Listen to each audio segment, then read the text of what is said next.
yes.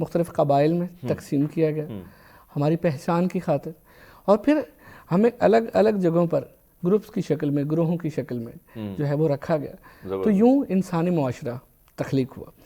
پھر انسانی معاشرے کے کچھ قواعد و ضوابط، کچھ پابندیاں لاگو کی گئیں، کچھ انسانوں کی طرف سے، کچھ تخلیق کرنے والے کی طرف سے، تاکہ انسانوں کو جوڑا جا سکے اور جڑے رہنے دیے جا سکے۔ اگر ہم ان پابندیوں سے بالاتر ہو جائیں تو میں نہیں سمجھتا کہ ایک معاشرہ آپس میں ایک مربوط انداز میں جو ہے وہ چل سکے۔ تو معاشرے کی تشکیل جو انسانیت کے آغاز سے ہوئی، اور تب سے لے کر اب تک انسان کا انسان کے بغیر گزارا بھی نہیں، بالکل نہیں ہوتا، اور انسان کے بغیر اپنی زندگی کو اس خوبصورت انداز میں نہ بسر کر سکتا ہے اور نہ ہی اس کا حسن اپنے اندر صحیح طریقے سے پیدا کر سکتا ہے۔ بڑا خوبصورت آپ نے معاشرے کے حوالے سے جو باتیں کی، اس میں کوئی شک نہیں ہے کہ معاشرہ جس طریقے سے تشکیل دیا جا سکتا ہے، اور پھر شروعات میں اگر آپ دیکھیں، میرے پاس ایک کتاب آئی تھی تقریباً کئی ہزار سال پرانی، میں نے ہاتھیں لگی تھی، اور یعنی اس کا ترجمہ جو ہوا تھا تو اس میں وہی بات ہے جو آپ نے ابھی فرمائی۔ تو اس میں کوئی شک نہیں کہ معاشرے کی تشکیل، لیکن باجی ایک اور چیز، ہم اب آتے ہیں اپنی سوسائٹی پہ آتے ہیں۔ اس سوسائٹی میں اگر آپ دیکھتے ہیں تو آپ کو کن چیزوں کی کمیاں نظر آتی ہیں، اور ان کمیوں کو کیسے پر کیا جا سکتا ہے؟ اصل میں انسانی ہماری جو معاشرتی زندگی ہے، اس میں حسن پیدا کرنے کے لیے کچھ عوامل ہیں، کچھ عناصر ایسے ہیں کہ جن کو اڈاپٹ کرنے سے ہم اپنے معاشرے میں حسن پیدا کر سکتے ہیں۔ جیسے آپ نے بات کی، تو سب سے پہلے اگر میں یہ کہوں کہ حسن اخلاق، ہماری گفتگو، ہمارا اسلوب بیان، کیا بات، ہمارا لہجہ۔ میں اکثر کہا کرتا ہوں کہ بات کا دل نہیں ہوتا مگر وہ دل میں گھر کر جاتی، ٹھیک ہے؟ تو ہم جب گفتگو کا ایسا انداز اپناتے ہیں کہ وہ دوسرے کے دل میں گھر کرے، تو یہ خوش اخلاقی کا سب سے پہلا قانون بھی ہے، اور یہ سب سے پہلا جزو۔ پھر عفو و درگزر، پھر برداشت، پھر صبر، یہ ساری چیزیں ہمارے انسانی معاشرے کا سب سے پہلے قاعدے میں آتے ہیں، سب سے پہلے چیپٹرز میں آ جاتے ہیں۔ پھر جو خندہ پیشانی ہے، نرمی گفتگو، اور پھر خاص طور پر غم و غصے کے اوپر کنٹرول، برداشت، اور یہ ساری چیزیں ایسی ہیں کہ جو ہمارے انسانی معاشرے میں حسن پیدا کرتے ہیں۔ اور آپ نے بات کی حسن کی، تو پھر سب سے پہلے اگر میں اس کو باری باری تسلسل میں اگر آپ کے سامنے پیش کرتا چلوں تو حسن اخلاق، پھر اس کے بعد جو دوسری چیز ہے وہ زبان کی حفاظت، لفظوں کی زندگی ہوتی ہے، لفظوں میں جان ہوتی ہے۔ کیا بات، اور یہ لفظ ایسے ہیں عربی بھائی کہ یہ لفظ جان بن بھی جاتے ہیں، یہ جان لے بھی لیتے ہیں، جان لیوا بھی بن جاتے ہیں۔ تو یہ دونوں صورتیں ہیں لفظوں کی، بس یہ ڈیپینڈ کرتا ہے اس شخص پر کہ جو چناؤ کیسا کرتا ہے۔ آیا ہم دل میں گھر کرنا چاہتے ہیں یا ہم دل سے نکلنا چاہتے ہیں، تو یہ دونوں چیزیں ہم پہ ڈیپینڈ کر رہی ہوتی ہیں۔ یعنی آپ نے بڑی خوبصورت بات کی کہ آپ کے ہی الفاظ وہ جان لیوا بھی ہیں، جان دیوا بھی ہیں، اور اب آپ پہ ڈیپینڈ کرتا ہے کہ پاجی آپ نے کیا کرنا ہے۔ لیکن پاجی سب سے بڑی بات یہ ہوتی ہے کہ اب اگر ہم پھر سوسائٹی میں جو آپ نے بات کی کہ یہ چیزیں ہیں، یہ اکائیاں ہیں، اس پہ اگر فوکس کیا جائے تو ایک خوبصورت معاشرہ تشکیل دیا جا سکتا ہے۔ بالکل ایسے پاجی ابھی ہم بات کر رہے تھے، میں ایک برطانیہ کے گاؤں کے حوالے سے بات کر رہا تھا جہاں پر یعنی موبائل نہیں ہے، ریئل لائف ہے، ریل نہیں ہے۔ اس وقت اگر ہم دیکھیں کہ ہم نے بڑے بڑے رشتے پالے ہوئے، ایک وقت ہوتا تھا ہم بیٹھے ہوتے تھے، رشتہ دار کوئی مہمان ہمارے گاؤں میں آتا تھا، ہمارے گھر آتا تھا، تو پورے گاؤں کے جتنے لوگ ہوتے تھے، برادری وہ آتی تھی ان سے ملنے، پھر دعوتیں ہوتی تھی۔ اب صورتحال یہ ہے کہ ہم اگر بیٹھے ہیں تو ہم اپنے اپنے موبائل میں مگن ہیں۔ اگر کسی کھانے کی دعوت پہ جاتے ہیں تو ہر بندہ موبائل میں بزی ہے۔ آپ ریسٹورنٹ میں جائیں، فیملی کے ہمراہ بیٹھے ہوں گے تو بچے آپ کے جو ہیں وہ کارٹونوں میں بزی ہوں گے، ماں باپ فیس بک وغیرہ چیزوں میں بزی ہوں گے۔ تو یہ جو چیز ہے یہ کتنا بگاڑ پیدا کرتی ہے، اور اس کو اگر فیملی ٹائم ہے یا دوستوں کے ساتھ ملنے کا ٹائم ہے، ان چیزوں کا کتنا اثر پڑتا ہے سوسائٹی میں، معاشرے میں؟ بڑا خوبصورت سوال کیا آپ نے عبید بھائی۔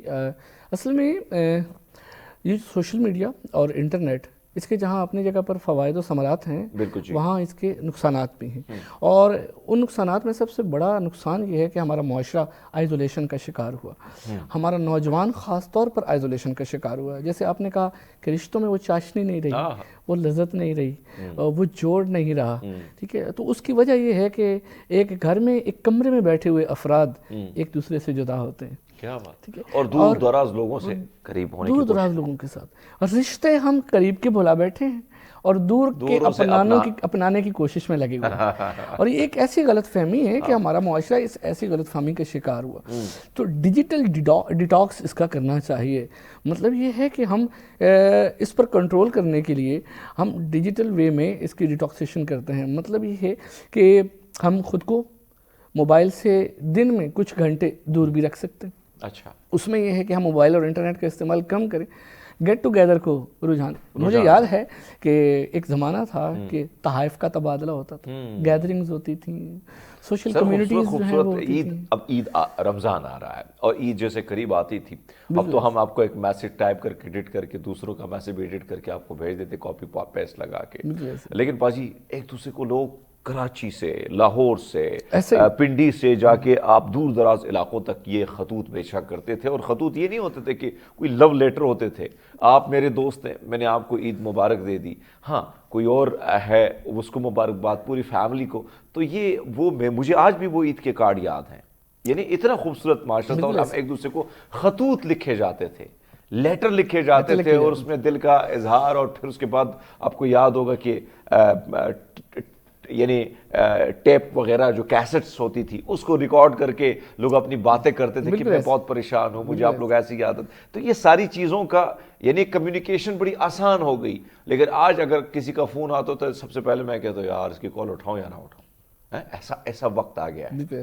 تو یہ جو دوریاں ہیں یہ اس معاشرے کو کتنا بدصورت بنا رہی ہیں. میں چاہتا ہوں اس پہ بھی سر آپ نظر ڈالیں. اصل میں جیسے آپ نے بات کی نا کہ خطوط کے حوالے سے، تو خط جو ہوتا تھا اسے آدھی ملاقات بھی کہتے ہیں، ٹھیک ہے جی. بلکہ مرزا غالب نے تو جو ہے وہ مراسلے کو مکالمہ بنایا. کیا بات، ٹھیک ہے، یعنی ایک دوسرے کے آمنے سامنے بیٹھ کے گفتگو. اور خطوط کے اندر ہم بہت اچھے انداز میں احساسات اور جذبات کا اظہار کر سکتے تھے، بنسبت اس کے کہ آج ہم واٹس ایپ یا انسٹا یا سوشل میڈیا کے ہم ان پلیٹ فارمز کے اوپر پھر بھی ہمیں نپی تلی بات کرنی پڑتی ہے. آپ یوں سمجھیں کہ 1 to 1 ملاقات ہوا کرتی تھی ایک دور کے اندر، اور یہ جو تھرڈ پرسن آیا ہمارے درمیان میں، یہ سوشل میڈیا، یہ انٹرنیٹ، اور یہ تھرڈ پرسن آیا. اس تھرڈ پرسن سے نہ ہم اس انداز میں اپنا احساس 1 to 1 فیس ٹو فیس پیش کر سکتے ہیں، نہ جذبات پیش کر سکتے ہیں، نہ ہم اس انداز کو پیش کر سکتے ہیں، چاہے منانے کا انداز ہو، چاہے روٹھنے کا انداز ہو، چاہے ناراضگی کے اظہار کا انداز ہو، یا خوشی کا اظہار. تو یہ سارے اظہار ہمارے مان پڑ گئے. مجھے آج بھی یاد ہے میرے نانکے جو ہیں وہ دلی سے بلونگ کرتے ہیں، اور وہ لیٹر لکھتے تھے ہندی میں. اب ہندی ہمیں آئے نا، ہمارے گاؤں میں ایک پٹھان خان صاحب جو اب دنیا میں نہیں رہے، تو وہ بامبے سے پڑھ کے آئے تھے، بامبے میں شادی بھی کر کے آئے تھے اور بامبے سے گاؤں کی طرف آئے تھے. تو ہم جب جاتے تھے یا وہ ہماری بیٹھک میں آتے تھے تو پوری فیملی بیٹھی ہوتی تھی، کیونکہ گاؤں میں آپ کو پتہ ہے کہ ایک دوسرے کے لوگ بڑا احترام کرتے ہیں، اور بزرگوں تو بڑا احترام ہوتا ہے. وہ جب خط پڑھتے تھے تو سب ایسے غور سے سنتے تھے کہ آپ اس سما میں، اس وقت میں، اس گھڑی میں، اس لمحے میں آپ کھو جاتے تھے کہ کہیں وہ شخص میرے سامنے بیٹھے ہیں اور وہ اپنے اپنی باتوں کا اظہار کریں. بڑی خوبصورت بات آپ نے کی سر. اب آتے ہیں یہ معاشرے میں یعنی یہ بڑے خوبصورت سوال ہے کہ بھائی صاحب ہم خاص کر جو انسان ہے خوشی کب اور کیسے یہ محسوس کرتا ہے.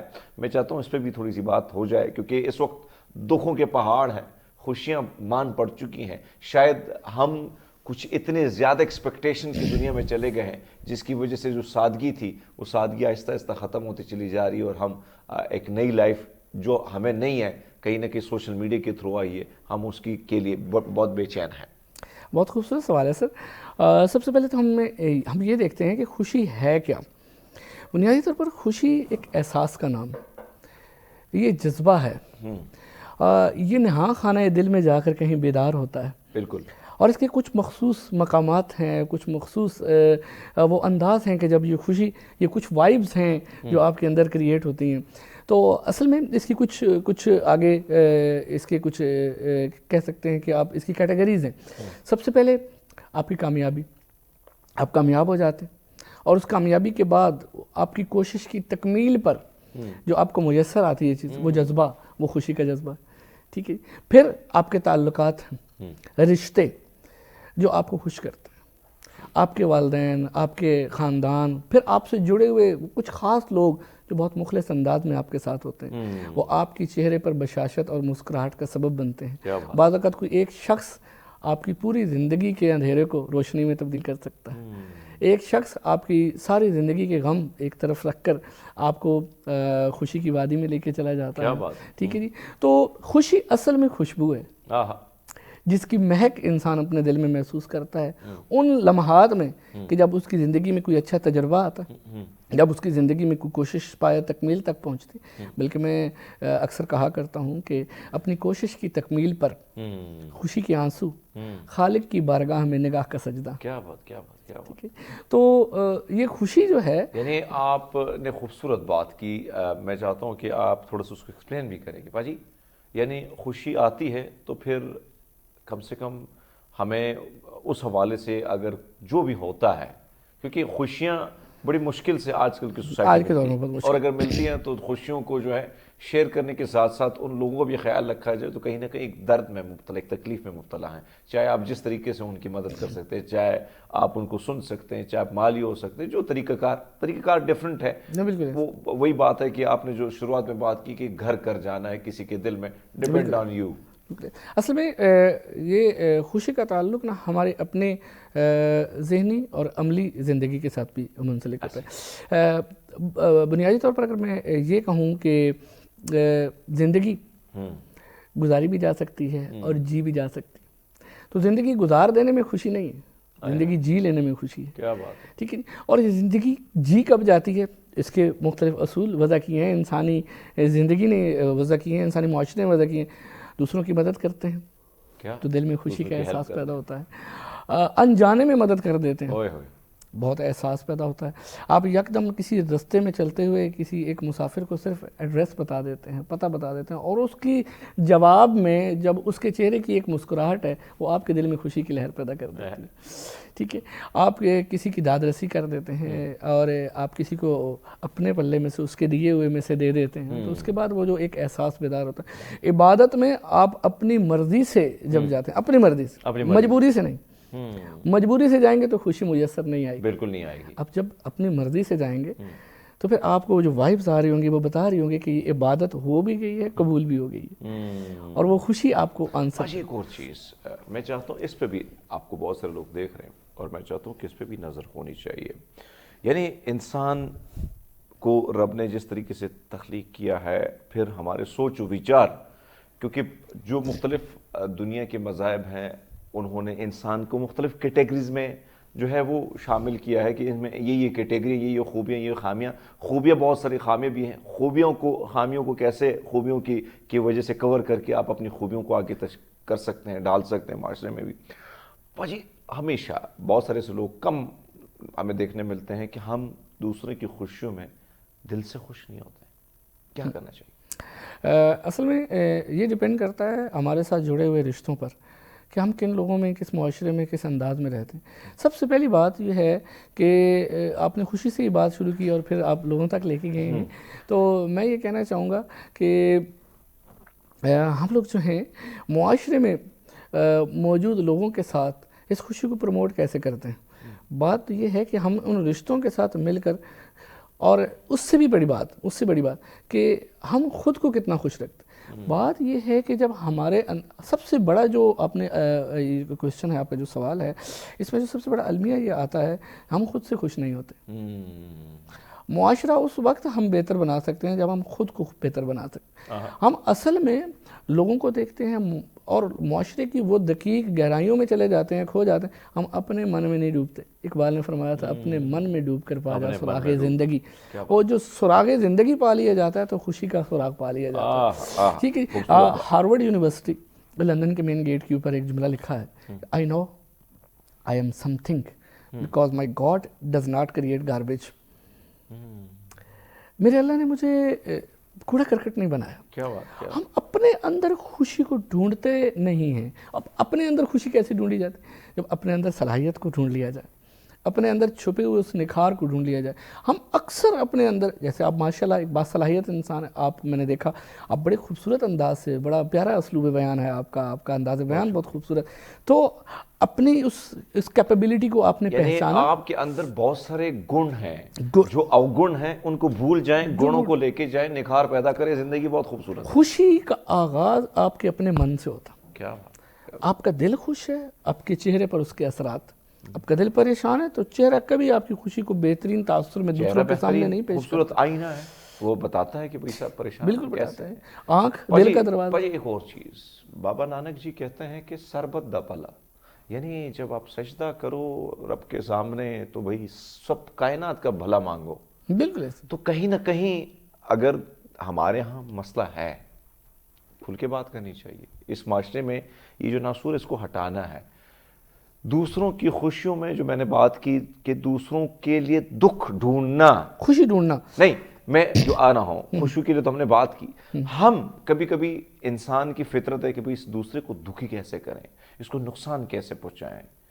قدرت کا قانون کیا کہتا ہے سر, بات کریں سر. اصل میں حسد, بغض, اناد, یہ ساری انسانی خصلتوں کے رذائل ہیں. یہ رذائل خصلت انسان کے اندر, یہ ہمارے معاشرتی ہی پیداوار ہے, اور یہ اندر کی گھٹن ہے. آپ یقین جانیے, آپ کبھی محسوس کر کے دیکھیے گا, آپ وہی بات جو میں نے کی پہلے کہ آپ خود کو خوش رکھنا شروع کر دیں گے, آپ کو سارے اچھے لگیں گے. ٹھیک ہے جی. یہ غلط فہمی جو ہوتی ہے نا, یہ غلط نمبر کی اینک کی طرح ہوتی ہے. کیا بات. جب ہم پہن لیتے ہیں تو راستہ دھندلا نظر آتا ہے, ہر چہرہ بگڑا ہوا نظر آتا ہے, کبھی کوئی منزل عیاں نہیں ہوتی. یہ غلط فہمی کی اینک جب ہم اتارتے ہیں تو ہمیں ہر راستہ صاف نظر آتا ہے, اور ہر منزل آسان نظر آتی ہے, اور ہر چہرہ حسین نظر آتا ہے. تو اصل یعنی میں منزل بھی آسان ہو جاتی ہے اگر یہ غلط فہمی کی یہ چشمہ آپ ہٹا دیں. منزل, یہ چشمہ غلط فہمی. اور ہم اکثر دوسروں کو, ایک ہمارے معاشرے کی جو سب سے بڑا المیہ, ہم ہمیشہ دوسرے کو تنقید کی نظر سے دیکھتے ہیں. تنقید کی نظر, وہ خوبصورت لگ رہا ہے تب بھی تنقید ہے, وہ برا لگ رہا ہے تب بھی تنقید کی نظر. ہم نے کبھی اچھائی نہیں ڈھونڈی. ہم معاشرے کے اندر اچھائیاں ڈھونڈنا شروع کر دیں تو وہ اچھائیاں سب سے پہلے ہماری ذاتی زندگی میں شامل ہوں گی, پھر اس کے بعد آہستہ آہستہ ہم سے جڑے ہوئے رشتوں. یعنی باجی مطلب ہندی میں اوگن کہتے ہیں, یعنی آپ کے اندر جو خاصیتیں اگر نہیں ہیں, خاصیتیں تو گن ہیں. ہماری, میں اکثر اپنے ایون گھر میں بھی کوئی بات ہوتی ہے باہر دوستوں سے, میں کہتا ہوں کہ دوسروں کی خوبیوں پہ تھوڑی سی نظر ڈالیں. خوبیوں پہ نظر ڈالیں گے تو ان کے اندر اگر کوئی نقص آپ نکالنے کی کوشش کریں, کہیں نہ کہیں وہ نقص کور ہو جاتے ہیں ان کی خوبیوں کی وجہ سے. پاجی گفتگو بڑی خوبصورت ہے, بڑے مزے کی ہے, لیتے ایک چھوٹا سا بریک. ناظرین ہمارے ساتھ رہیے گا. ویلکم بیک ناظرین, پروگرام میں ایک بار پھر آپ کو خوش آمدید کہتے ہیں. نسیم آکاش صاحب پروفیسر ہیں, خوبصورت گفتگو کا سلسلہ ان کے ساتھ جاری ہے, اور بڑے معاشرے میں جو اچھائیاں ہیں ان تمام تر پہلوؤں کو بھی اجاگر کرنے کی کوشش ہو رہی ہے, اور ان برائیوں پر پردہ ڈالنے کی کوشش کی جا رہی. کمال کی بات ہے بھائی. معاشرے میں زندگی پر جو ہم بات کرتے ہیں کہ سوسائٹی میں, معاشرے میں زندگی پر لہجوں کے جو لہجہ ہے اس کے کتنے اثرات مرتب ہوتے ہیں؟ ارپت بھائی, لہجہ انسانی زندگی میں اور انسانی شخصیت پر بہت گہرا اثر ڈالتا. چہرہ شناسی خود ایک مضمون ہے. چہروں کی پہچان, اور چہرہ دیکھتے ہی اس کے لہجے کا تاثر جو ہے وہ دوسرے کو اس کی نیت اور اس کے بولنے سے پہلے اس کی دل کے احساس کو پہنچا دیتا. تو لہجے بہت زیادہ اثر انداز ہوتے ہیں ہماری انسانی معاشرے کی. تو سب سے پہلی بات یہ کروں گا اس حوالے سے کہ لہجے کیسے ہونے چاہیے, اور لہجوں کا جو شائستگی کی مٹھاس ہے, یہ مٹھاس کیسے گھولی جائے, یہ رس کیسے گھولا جائے معاشرے کے اندر. تو سب سے پہلی وہی بات جو پروگرام کے آغاز میں آپ نے کی ہے کہ الفاظ کے چناؤ میں نرمی. ہم الفاظ کا چناؤ بڑا خوبصورت کریں, اس سے ہمارے لہجے میں تاثر پیدا ہوتا ہے. ہم جیسے تاثیر پیدا ہوتی ہے. بالکل ایسا تاثیر پیدا ہوتی. دیکھنا تقریر کی لذت کے جو اس نے کہا, کیا بات, میں نے یہ جانا کہ گویا یہ بھی میرے دل میں تھا. ٹھیک ہے, تو آپ کا لفظ آپ کی زبان سے ادا ہو تو اگلا بندہ آپ کے چہرے سے اس تاثر کو قبول کرے.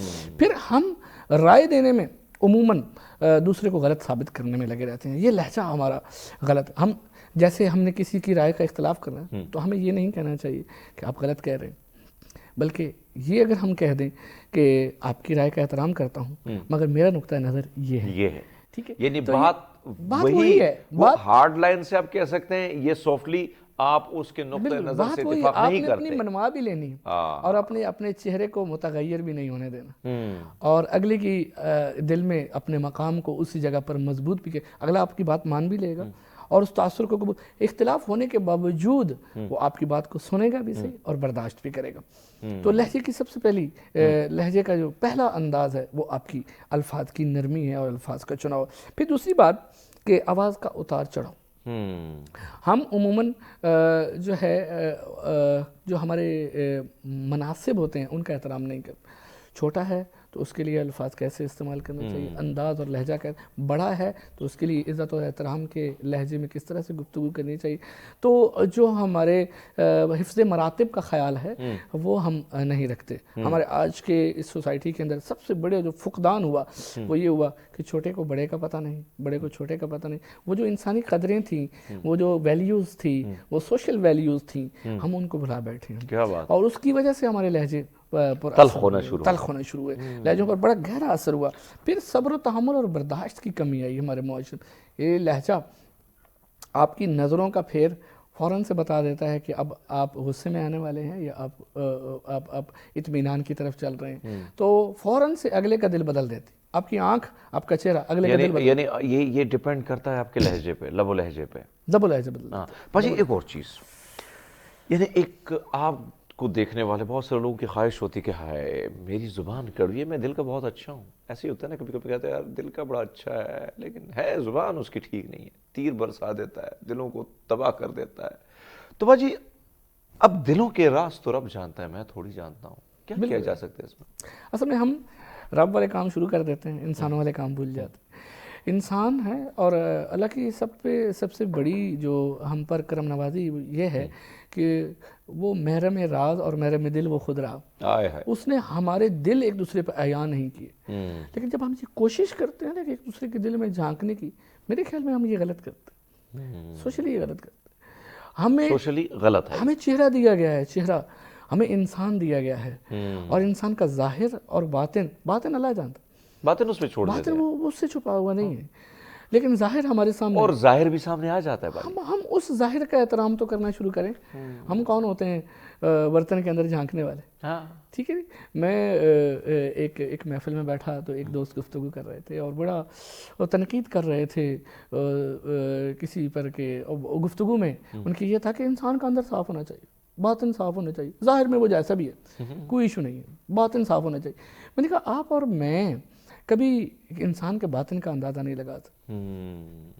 ٹھیک ہے، باطن میں نے کبھی مثال دی کہ ایک برتن ہے اور اس میں ہم دودھ ڈالتے ہیں، نور ڈالتے ہیں، دودھ نور ہے، ٹھیک ہے، خالص ترین، اور وہ ڈال دیں، اس برتن کو ڈھانپ دیں، اس کے تلی کو ڈھانپ، اور باہر سے ہم اس کو گوبر کے ساتھ لیپ دیں، اور پھر میں کہوں اس کو آپ ہاتھ لگائیں اور دودھ کو استعمال کریں تو کیا آپ استعمال کریں گے؟ وہ کہے گا نہیں یار میں تو اس کے نزدیک بھی نہیں جاؤں گا، گندگی ہے میں نزدیک نہیں جاؤں. تو اصل میں تو اندر تو نور ہے، باہر تو ہم نے ظاہر کو بھی دیکھنا ہے، باطن تو فلسفہ ہے. ظاہر اللہ نے ہمارے سامنے رکھا، یہ کائنات ظاہری ہے، یہ اللہ نے ہمارے سامنے رکھی ہے، رب کائنات نے ہمارے سامنے ہم دیکھ سکتے ہیں. تو ہم نے اس ظاہری کائنات کا ادب بھی کرنا ہے، احترام بھی کرنا ہے، اور اسے قبول بھی کرنا ہے. ہم باطن کے فلسفوں میں کھو جاتے ہیں، ہم ظاہر کی آنکھ کو دیکھتے نہیں ہیں. ٹھیک ہے جی.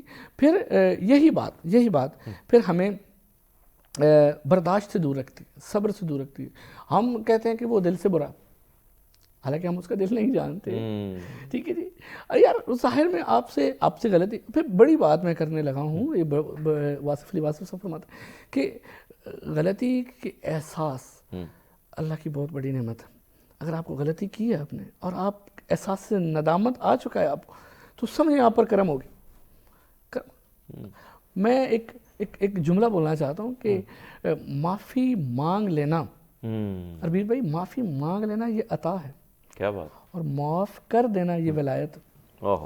ٹھیک ہے، بہت جگرے والے لوگ ہیں. معاف کر دینا ولایت. ٹھیک ہے، ہم اس انداز کو اختیار اس وقت کر سکتے ہیں کہ جب ہم اپنے ذات میں دوسروں کو تسلیم کرنا شروع کریں. ایک اور چیز جو ہم دیکھ رہے ہیں، یعنی عموماً ہم دیکھتے ہیں کہ جو آپ لوگ کو دیکھ رہے ہیں کہ بھئی مٹھاس ہونی چاہیے. میں چاہتا ہوں میرے لہجے میں مٹھاس ہو, میں چاہتا ہوں کہ اس میں رس کھولے, میں بات کروں تو اس کی تاثیر ہو, لیکن پاجی ہو نہیں رہا ہے. کیا کیا جا سکتا ہے اس لب و لہجے میں تاثیر پیدا کرنی ہے, شائستگی پیدا کرنی ہے, کیا کیا جا سکتا ہے؟ کچھ بیرونی عوامل اس پر اثر انداز ہوتے ہیں. بعض اوقات ہم سخت تناؤ کا شکار ہوتے ہیں, ہم ذہنی سکون میں نہیں ہوتے, ہم مینٹلی پریشرائزڈ ہوتے ہیں, کام کا بوجھ ہوتا ہے, ورک لوڈ ہوتا ہے, ورکنگ ایفیشنسی اس حساب سے نہیں ہوتی, تو ہم بہت زیادہ ٹینسڈ انوائرمنٹ میں رہ رہے ہوتے ہیں. ہم چاہتے ہوئے بھی اپنے لہجوں کو جو ہے وہ درست نہیں کر پاتے. بعض اوقات ہمارا آج کل ڈومیسٹک ایک ماحول ایسا بن گیا, یہ آئسولیشن کی وجہ سے, سوشل میڈیا کی وجہ سے, موبائل فون کے استعمال کی وجہ سے ہمارے لہجے تلخ ہونا شروع ہوئے. ہم قریب آنا نہیں چاہ رہے ہوتے, دور ہونا ہم چاہتے اچھی ہیں, گفتگو کرنا ہی نہیں چاہ رہے ہوتے, ہمارا سننا دل نہیں چاہتے. اچھا ہمارے اندر کا انسان ہمیں کہہ رہا ہوتا ہے, او یار صحیح, وہ سوچ کے بولو یار, اور تول کے بولو یار, لیکن ہم بولنا نہیں چاہ رہے ہوتے. وہ تلخی, وہ لہجوں کی تلخی ہم پر حاوی ہوتی, کام کی تلخی ہم پر حاوی ہوتی ہے. پھر ہمارا ایک معاشرتی پریشر, ایک دباؤ جو ہے وہ ہمارے اوپر, پھر ہمارے جو معاشرتی مسائل ہیں, کہیں غربت ہے, کہیں تنگ دستی ہے, کہیں جناب مہنگائی ہے, کہیں ہمارے سوشیو اکنامک پرابلمز ہیں, یہ سارے کے سارے ہمارے لہجوں پر اثر انداز ہو رہے ہوتے ہیں. یعنی ان سب کا اثر ہمارے لہجوں پر ہوتا ہے. گھٹن زدہ ماحول, ٹھیک ہے, یہ ہمارے لہجوں کو متاثر کرتا ہے. باس کا پریشر ہے, ٹھیک ہے جی, کام بھی وقت پہ دینا ہے, تو ایسے میں درمیان میں کوئی ایسا شخص آیا کہ جس کو آپ نے بڑا ہنس کے ڈیل کرنا تھا, بڑی مسکرا کے ڈیل کرنا تھا, اور آپ نے کہیں تو آپ کا لہجہ آپ 100% اس کے سامنے پیش ہی نہیں کر پائے, اور آپ کا جو مقصد تھا وہ حاصل ہی نہ وہ ہوا. مقصد جو ہے وہ حل نہ ہوا. یعنی اتنا اثر اس کا ہے. تو اس کو مقصد تو یہ ہے نا کہ آپ نے فرمایا کہ بھئی یہ چیزیں ہیں, یہ چیزوں کی وجہ سے لہجہ تلخ ہوتا چلا جا رہا ہے. بھائی رس تو کھولنا ہے, ٹھیک تو کرنا ہے, کیا کیا جا سکتا ہے؟ تو اس کا حل, ایک خوبصورت حل یہ ہے کہ ہم ایک ہیبٹ اپنائیں, ایک عادت اپنائیں کہ ہر حال میں چہرے پر مسکراہٹ سجا کے رکھیں, ماتھے پر بل نہ آئے. یہ بڑے لوگوں کا کام ہے, یہ بڑے دلوں کا کام ہے, بڑے دلوں کا کام ہے, ٹھیک ہے جی. واصف علی واصف فرماتے ہیں کہ بڑی منزلوں کے مسافر چھوٹا دل نہیں رکھتے. ٹھیک ہے, تو دل چھوٹا نہ کریں, دل چھوٹا, چاہے کتنا ہی آپ پریشرائز انوائرمنٹ میں بیٹھے ہیں, آپ اپنے دل کو مضبوط رکھیں, تھام کے رکھیں. دل بڑی چیز ہے, دل کائنات ہے, ٹھیک ہے باجی. خوبصورت بات, وہی بات کہ دو میٹھے بول کیا کر سکتے ہیں, کیا گھر کر سکتے ہیں, اور کہیں نہ کہیں دو تلخ بول جو ہے دل توڑ بھی سکتے ہیں. ایک جوڑنے کی بات ہے تو دل توڑنے کی بات ہے. باجی زندگی خوبصورت لمحات ہے, خوبصورت گھڑیاں ہیں. ان گھڑیوں کو, ان لمحوں کو, یہ جو وقت ہے, اس کو آپ نے خوبصورت بات کی شروعات میں کہ ایک تو زندگی گزارنا ہے. زندگی تو وہ پوڈری وہ چرسی بھی گزارا ہے, سب لیٹ کے صبح دو کش لگا کے. زندگی جینی ہے, اب زندگی جینی اور بھرپور طریقے سے ان لمحوں کو جینا ہے. تو تھوڑا سا بتائیے کیا کیا جا سکتا ہے؟ میں سمجھتا ہوں کہ یہ سوال بڑا پیارا سوال ہے آپ کا. لمحوں کو بڑی خوبصورتی سے جینے کے لیے ہمیں رشتوں کو مضبوط کرنا ضروری ہے. انسان کبھی اکیلا زندگی بسر ہی نہیں کر سکتا. ہمیں اس کے لیے انسانوں کے ساتھ رہنا ہماری مجبوری بھی ہے, ہماری ضرورت بھی ہے. اور انسانوں کے ساتھ جتنا رشتہ مضبوط ہوگا, خوشی کا احساس بھی اتنا ہی زیادہ ہوگا. بسا اوقات آپ کی خوشی کا ایک لمحہ, آپ کے رشتوں کے ساتھ گزرا ہوا آپ کی خوشی کا ایک لمحہ آپ کی ساری زندگی کے غم کو تلف کر دیتا. کیا بات. ہم ماضی اور مستقبل, یہ جملہ یاد رکھیے گا, ہم ماضی اور مستقبل کے خوابوں سے نکل, ہم ماضی اور مستقبل کے غم میں پڑے رہتے. واصف فرماتے ہیں, یس جی واصف فرماتے ہیں کہ ہم ہمیشہ حال میں بسر کرتے, ہم حال بھول جاتے ہیں. کبھی تو ہم ماضی کے دکھ میں کھوئے رہتے ہیں, غم میں کھوئے رہتے ہیں, ان یادداشت کے پیچھے, ان یادوں کے پیچھے ہم روتے رہتے ہیں جو ہماری جو چلی گزر گئی. اور کبھی ہم مستقبل میں آنے والے ان لمحات کے لیے روتے رہتے ہیں کہ یار میں اپنے آپ کو بہتر کر, حالانکہ ہم ہر حال میں ہی ہوتے ہیں. جی حال میں ہوتے ہیں, اور حال کو درست کریں گے پاجی تو مستقبل ٹھیک ہوگا. ہم جب ماضی میں تھے تب بھی ہم حال میں تھے, جب ہم مستقبل میں ہوں گے تب بھی ہم حال میں ہوں گے. ایگزیکٹلی. اور ان دو زمانوں کے لیے ہم اپنا حال خراب کرتے. اور اسی طرح واصف فرماتے ہیں کہ حال کی اصلاح کے لیے خیال کی اصلاح ضروری. کیا بات. اگر ہم چاہتے ہیں کہ ہمارے حالات درست ہو جائیں, ٹھیک ہے, ہمارا معاشرہ بڑا گھٹن کا معاشرہ, کہیں غربت ہے, کہیں تنگ دستی ہے, کہیں پریشانی ہے, مسائل ہیں. پاکستانی کمیونٹی کے اندر ہم دیکھتے ہیں کہ ہمارے ہاں بہت سارے مسائل کا شکار ہے ہمارا عوام. مگر جو سب سے بڑی بات یہ ہے، اگر ہم اپنے خیال کی اصلاح کریں، پازیٹیو تھنکنگ کی طرف چلے جائیں، مثبت اپروچ کی طرف چلے جائیں، ہم مثبت انداز رویے اپنائیں، رویے مثبت اپنا لیں، تو میں سمجھتا ہوں کہ خوشی کے قریب ترین پہنچا جا سکتا ہے، خوشی کو حاصل بھی کیا جا سکتا ہے. ٹھیک ہے جی. تو حال کی اصلاح کے لیے خیال کی اصلاح ضروری. یہ بڑی خوبصورت بات آپ نے کہ پاجی معاشرہ تشکیل دینے کے لیے شروعات وہی سے ہوتی ہے جہاں پیڑھی، یعنی شروعات انسٹیٹیوشن کون ہے؟ ماں کی گود ہے. یہاں سے معاملہ چل پڑتا ہے اسکول سے کالج، اور جا کے پھر ایک سوسائٹی میں اپنا ایک رول ہم نبھاتے ہیں. اب اخلاق کی بات کی جائے، معاشرے میں کیسے اٹھ بیٹھک ہے. میں کل میرے پاس جاپان کی ایک ویڈیو آئی، تو جس طریقے سے ان بچوں کی ٹریننگ ہو رہی ہے میں حیران تھا. کمال کی ٹریننگ اور ایک خوبصورت معاشرہ ان بچوں، کیونکہ کل کے بچے، آج کے بچے کل جو ہے اس سوسائٹی میں ذمہ داریاں نبھانے ان کے کندھوں پر آنی ہے. کیا کیا جا سکتا ہے بچوں، آج کل بچوں کو آپ دیکھیں تو میں تو حیران ہو جاتا ہوں کہ یہ پتہ نہیں الفا ہے، جین زی ہے، پتہ نہیں کیا کیا نام دیے گئے ہیں. انہوں نے تو کسی کو اپنا سگے کو سگا سمجھنا ہی نہیں ہے. وہ مجھے یاد ہے، وہ پرونے آ گئے وہی صاحب، وہ فرا ساڑا ماسی دا پتر ہے، وہ ساڑا رشتہ دار ہے، قریب دا رشتہ دار ہے. ایسے ہی ختم ہو گیا وہ سب کچھ. کیسے کیا جا سکتا ہے؟ تربیت کی کتنی ضرورت ہے، اور پھر ان بچوں میں حسن اخلاق کی کتنی ضرورت ہے، جس کے حوالے سے تو چاہے وہ میں اسلام کی بات کروں، چاہے میں سکھزم کی بات کروں، میں ہندو دھرم کی بات کروں، یا میں سناتن جو بھی ہے، ہر جگہ میں یہی بات کی گئی ہے. تو پاجی یہ حسن اخلاق، یہ ذمہ داری کس کی ہے اور کتنی ضرورت ہے ہمیں معاشرے میں اس بچوں سے شروعات کرتے ہوئے آگے لے جانے کی؟ بڑا خوبصورت سوال ہے سر کہ یہ جو ہماری اخلاقی تربیت ہے، سب سے پہلا رول اس میں والدین کا ہے. گھر کی تربیت، ماں کی گود سب سے پہلی درسگاہ ہے کہ جہاں اسے بہترین اخلاق اور ہنستا مسکراتا چہرہ اسے پہلے ماں دیتی. ٹھیک ہے. اور بیٹا اپنی ماں کی فطرت پر ہوتا ہے. اچھا. ٹھیک ہے جی. بچہ اپنی ماں کی فطرت پر ہوتا ہے. پھر اس کے بعد وہ مسکراتا ہوا ماحول جب اسے دیتے ہیں، دھیما لہجہ ہم اسے وراثت میں دیتے ہیں، نرم گفتگو اور نرم اسلوب بیان ہم جب اس کی ایک اس کی موروثی خصوصیت بنا دیتے ہیں، آگے چل کر جب وہ بچہ اسکول اور کالج لیول پر جاتا ہے تو پھر استاد کی ذمہ داری شامل ہو جاتی ہے. پھر استاد ایک رول ماڈل ہوتا ہے. استاد کا لہجہ، اس کا انداز گفتگو، اس کا اسلوب بیان.